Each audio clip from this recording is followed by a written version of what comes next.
шүүгдэх Сэнцүрэнгийн давд оржийг Нийслэлийн Бурхан газрын прокурор эрүүл хуулийн тусгай ангийн 11-р зүйлийн 2 дахь хэсгийн 2-1 заалт зааснаар яллах дүнэлтэд үлдэж ирүүлсэнийг эрүүл хэргийн шийдвэрлэх тухай хуулийн 34-19-р зүйлийн 1 дахь хэсгийн 1-1 заалт зааснаар гэмтэргийн шинжийн үндслээр холбогдох үйлдэлийг хэрэгсэх болгох бай. Шүүгдэх Сэнцүрэнгийн давд оржийг эрүүл хуулийн ерөнхий ангийн 3-1-р зүйлийн 1 дахь хэсэг 3-2-р зүйлийн 1 дахь хэсэг заасныг журамлан муу хуулийн тусгай ангийн 11-р зүйлийн 2 дахь хэсгийн 2-1, 2-5, 2-6, 2-7 дахь заалт заасан онц саргис хэрцгийгээр өөртөө эдийн ашигтай байдал бий болгох, орчийг бие хамгаалж чадахгүй болохыг мэдсээ байж,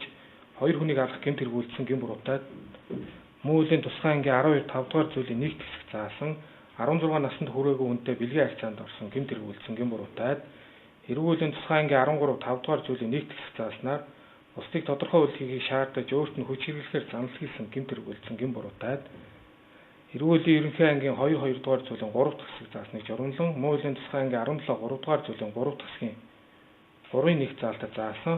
бусдыг хуурч бодит байдлыг нуух замаар заллах гэмт хэргийг хөндрүүлэх нөхцөл байдалтайгаа буюу байнга үлдэж амьдралын их усэр болгосон гэмт хэргийг үлдсэн гэм буруудаад эрүүл хуулийн ерөнхий ангийн 2-2 дугаар зүйлийн 3 дахь хэсгийг заасныг журамлан муу хуулийн тусгай ангийн 17-8 дугаар зүйлийн 1 хэсэг заасан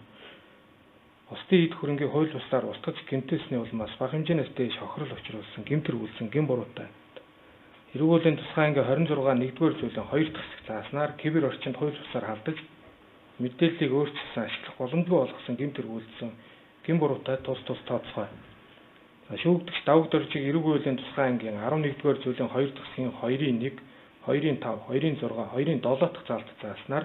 бүх насаар нь хорих ял. Эрүүл хуулийн ерөнхий ангийн 5-6 дугаар зүйлийн 5 дахь хэсэг зааснаар шүүгдэгч давд оржид оногдуулсан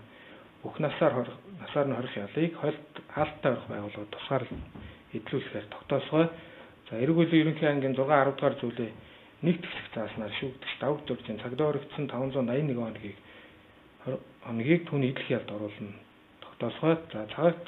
цагаатгдсан номын эрдэнэ гаан эрдэнэ нарын тулсвар 91 хоног цагдаа өргөцсөн болохыг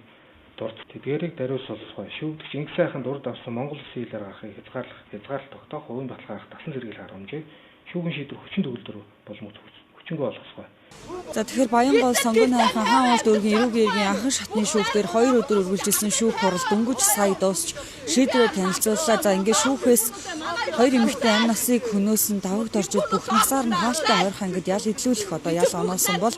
энэ хэргийн холбогдогч хамжигч гэгдэж байсан ган эрдэнэ номин эрдэнэ их сайхан нарыг цагаатгаж тэдний цагдаа орох таслан сэргийлэх арга хэмжээг өнөөдрөөр дуусгар олгох шийдвэрийг гаргалаа. За мөн одоо шүүхээс 2 хохирогч эмэгтэй гэр бүлд 468 сая төгрөгийг одоо давагд оржоос гаргуулж олгох ийм шийдвэрийг гаргаад байна. За яг одоо